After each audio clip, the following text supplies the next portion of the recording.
2012 X8 Cummins dizel ha?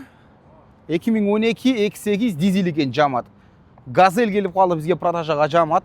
Документтер бойынша не деп қойын? Өткізіп алыш керек пе, жайдап тұрса болу? Өткізіп алыш керек. Варианттарча? Жоқ, ақшасынан вариантына қандай болады? Только наличка ба? 600 дейді қой, туғандар, не дейсіздер?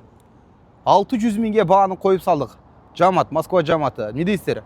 Қымбат барзан ба? Комментарияға сөз түрді, ой пікіріңіздерді қалтырып кетіңіздер туғандар. Мынау газельдерге мен оншалай түсіне өрбеймін. Ошондуктан, мотор коробка жақсы дейді. Дизель екен. Дизель екен. Охо, шыналар жан екен. Шыналар полный жан екен, а? Дөңгелектер полный жан екен, круг жан екен туғандар. Алдыдағы, артыдағы полный жан екен да, көрініп өле тұрады.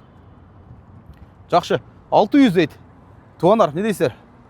600 мыңға бағаны қойдық. Жақшы скидкасы менен 2000 получается. Жылың қанша дедім? 12, а? 2012 екен, туғандар мына. Алмашу жолдары деле жоқ па? Легковушкаға. Болары?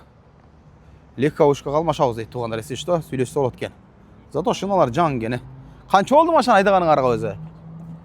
Бұйырса 2 жылдан бері айдайын дейді, туғандар. Еме 2 жылдан бері айдаған адамды білесіздер де. 2 жылдан бері айдаған адам бол деген машинасын қарап айдап жүрген да. Лобовой целый. Мафондар жайында лобовой целый, көртастар.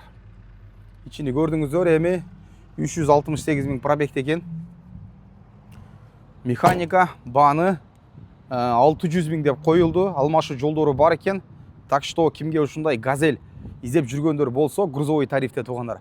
Чалып, алдына барып, көріп, по факту машинаны айдап көріп, анан кейін соданы қылғыла жамат. Да, жақшы еле қылып түші берем дейді. Смело чала беріңіздер. Салам алейкум туғандар.